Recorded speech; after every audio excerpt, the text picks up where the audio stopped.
Have you ever wanted to say no in English, but stopped yourself because you didn't want to sound rude? If you're an English language learner, knowing how to say no can be confusing, especially in British culture. I mean, maybe somebody invited you out when you were feeling exhausted, a colleague at work asked you for help and you were feeling quite overloaded, or a stranger asked you something that you felt was a bit too personal, and then you panicked. And you either said yes and regretted it, or you said no, and then you worried, did I just offend them? Was I too direct? If any of this sounds familiar, don't worry, you're not alone. And by the end of this lesson, you'll know exactly how to say no politely in British English and still be liked and respected for your no. Hello, you wonderful people. Welcome to English Right Now. My name is Roy, your British English teacher. Now, I've been a teacher of English for nearly 15 years, which makes me feel pretty old. And during that time, I've helped thousands of students from all over the world on their journey towards mastering a modern British RP accent, British English, and of course, learning more about British culture. So if any of that sounds good, please do consider subscribing to this channel and please give it a like because it helps this to spread. And if you want to learn even more about this lesson, there is a PDF, a free PDF that you can access through the link down below. Just click on the link and you can have an access to even more information about how to say no in British English. So let's move on to why is saying no so tricky in the UK? British culture places a huge emphasis on politeness. It's part of everyday life, it's part of everyday conversation.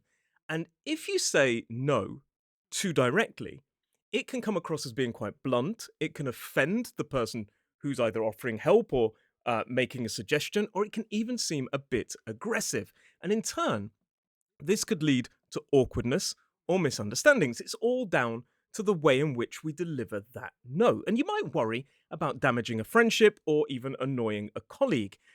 It's not just about the word no, it's understanding the cultural code in which being more indirect is common. Brits often sort of wrap no in apologies and vague reasons. In British English, saying no is practically an art form. It's not just about the words, it's how you say them. Tone, softening, being indirect, empathy. And this can all be very confusing if you're not used to it. You might end up, sadly, agreeing to things you don't want to do just to avoid the discomfort. And that is what we're going to fix.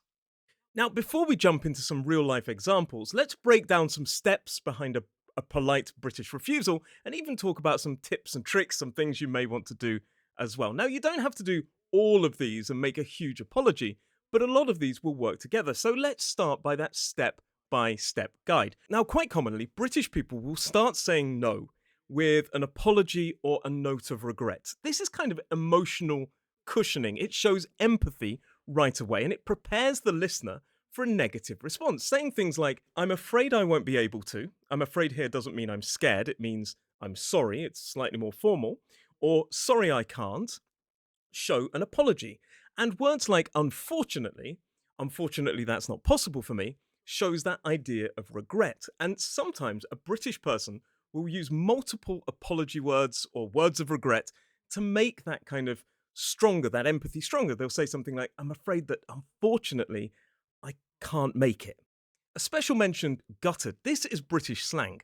And you might be thinking, well, that would only be appropriate in very informal situations. However, because of the strength of the word, gutted means emotionally devastated or really incredibly sad. I was gutted when my football team lost. You could even use this for the most serious of polite refusals. For example, if somebody invites you to their wedding, you could say that you are gutted you can't make it. And that shows how strongly you feel that kind of sadness. The second step is to give a reason, even a vague one. Now, you don't need to tell your life story, but sometimes offering some kind of reason softens the rejection. You don't need to go into massive details, but it shows that you're not just dismissing the other person. You have a reason. Something like, I have a prior commitment, or I'm a bit tied up at the moment. Tied up basically means incredibly busy. It's a very useful expression. Or things are quite full on this week. In other words, you're very, very busy. We don't need to go into details, and in fact, sometimes details can make the apology weaker or in fact sound a bit fake. So sometimes we just leave it with a vague reason. I'm sorry, I can't, I have a prior commitment, I am absolutely gutted. Step 3 would be to show appreciation.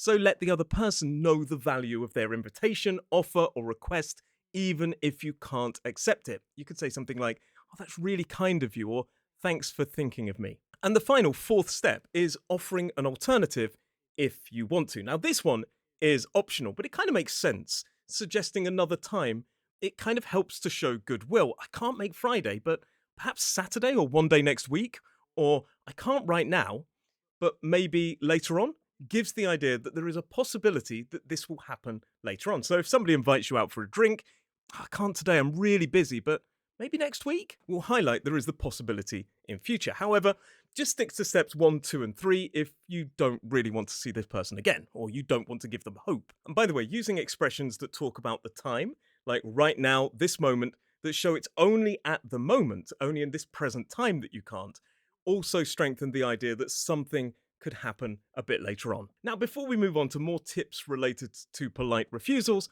let's put all 3 slash maybe 4 of those steps into one polite refusal. Imagine that your friend invites you out for coffee and you can't go for one reason or another. You could say, "Oh, I'm really sorry, I can't at the moment. I am absolutely snowed under at work, unfortunately, but thanks for the offer. Maybe one day next week, and when it is, the coffee's on me."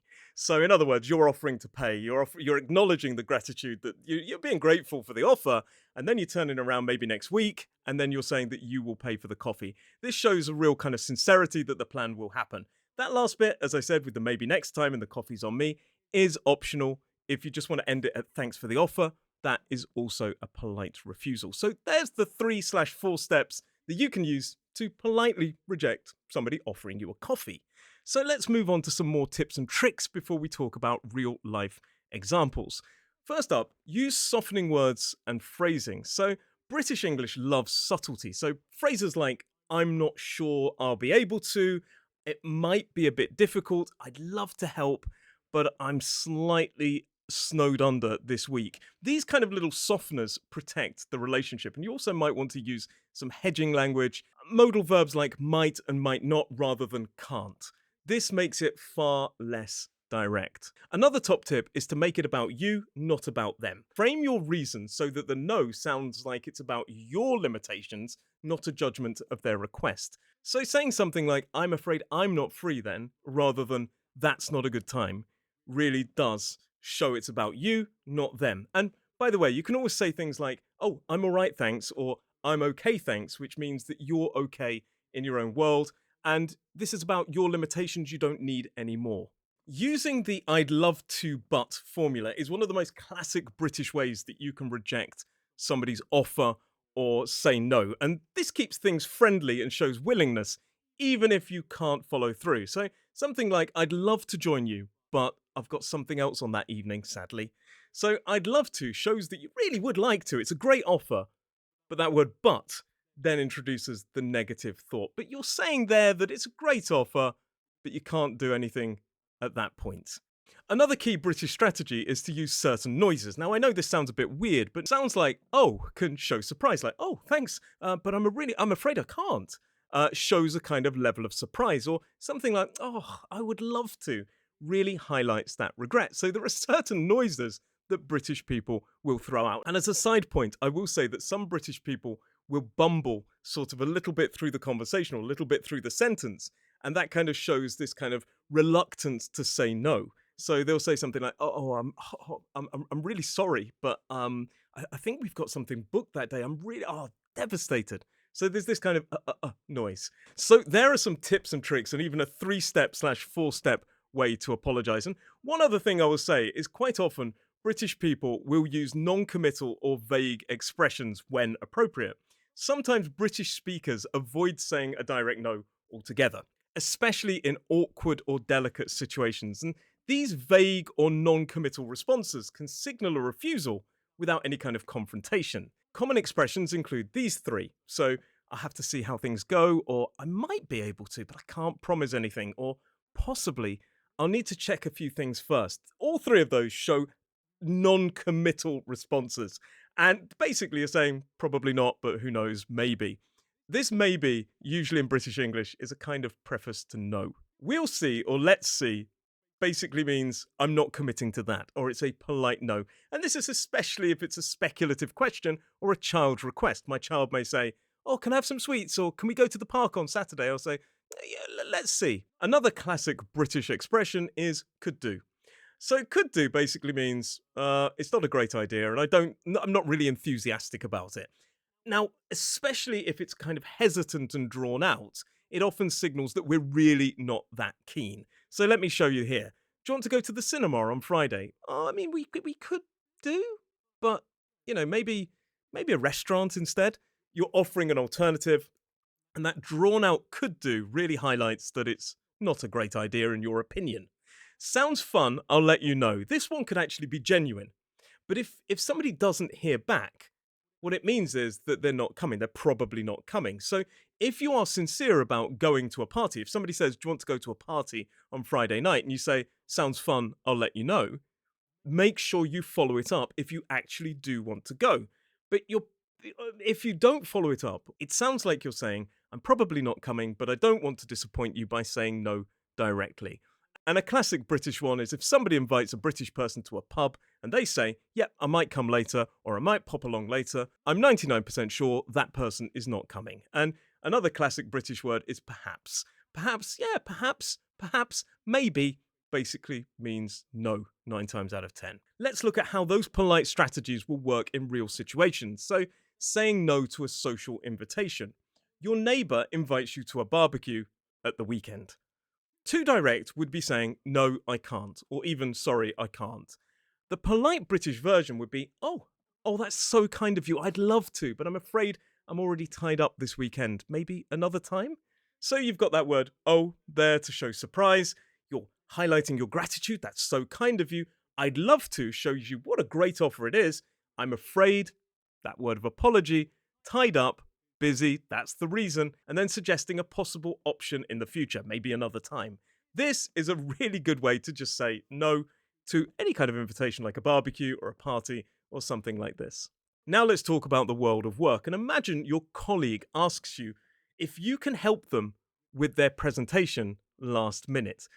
If you say something like, "No, sorry, I've got too much to do," that can be quite direct. A politer and softer version would be, "Really love to help, but I'm slightly snowed under myself this week. I hope it goes well. Let me know how it turns out." You're politely saying no. You're saying that you would love to do it, but you are busy yourself. British people will use words like slightly or a bit actually to downplay the level of which you are busy in this case. So if I said I'm slightly snowed under, a British person would probably understand that I'm incredibly busy. And then wishing them well at the end just offers that kind of sense of keeping it pleasant. So what about saying no to a polite offer? Maybe Sandra at work from accounts, she works in accounts, she offers to make you a cup of tea, or a cuppa in British slang. She says something like, "Anyone fancy a cuppa?" If you say no, just directly, this could be far too direct. Now, no thanks could work, but you have to keep it very, very warm, and it's especially if you know the person. That's fine if you really do have a level of connection with that person already. But if this person is pretty much an unknown to you, you should probably make it a bit softer. "Oh, I'm okay, thank you, Sandra. I'm just finishing this coffee." That shows you that, first of all, you're okay, you're all right in your own world, you've been grateful, you've shown that bit of surprise with "oh," and then you've given a reason at the end. Perfect way to say no to a coffee. And if they offer you a biscuit, you could say something like, "Oh, I'm all right, I'm trying to be good." That's a bit of a cheeky way to say I'm on a diet. You're giving a reason again. And by the way, I will say that some people will say, "I'm fine, thank you." Now, this can be a bit of a loaded phrase in British English. It can mean everything from "that was awful" to "I'm not fine at all." But in this sort of context, if you say, "Oh, I'm fine, thanks," it's not going to be misunderstood. It will be understood as a polite refusal. Now, rejecting a pushy salesperson. You don't want to buy everything that you see in the shop. Now, imagine that you're approached in a shop by somebody trying to sell you something. Too direct here may even be, "Oh, no thanks." That's probably creating a bit of confrontation. So, some way to kind of politely get rid of this person, you may want to tell them to just, but you can't. A politer version would be, "Oh, I'm all right, thank you. I've already got something sorted. Cheers, though." So, in other words, you're saying, "I'm okay myself." You're being grateful. You're saying that there's a reason that you've already got something sorted, and you are giving another thank you at the end. And probably at that point, you just walk away. Finally, situation 5, maybe you have to reject a date or some kind of personal invitation. So imagine that somebody you're not interested in romantically asks you out. Too direct would be, no, I'm not into you. Let's be a bit politer. Now, this isn't necessarily down the pub. If somebody goes, "Oh, do you fancy going on a date sometime?"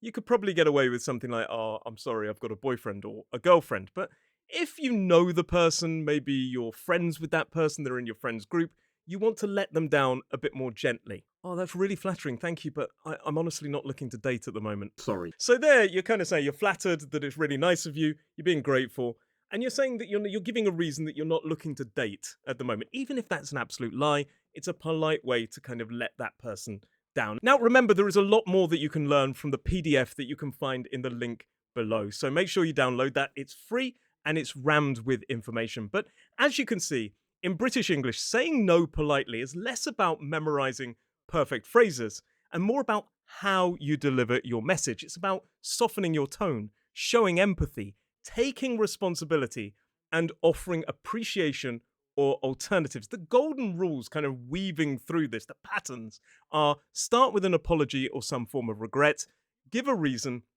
show you appreciate them asking, and use softening language. It's all about packaging that no in a way that shows respect, that you respect the offer and the person who made it. And above all, remember that clarity with kindness is the most respectful thing you can offer. If you practice the formulas and the mindset from this lesson, you'll be able to say no in a way that protects both your time and your relationships. Thank you very much for watching. Make sure you download that PDF, and I will see you in the next lesson.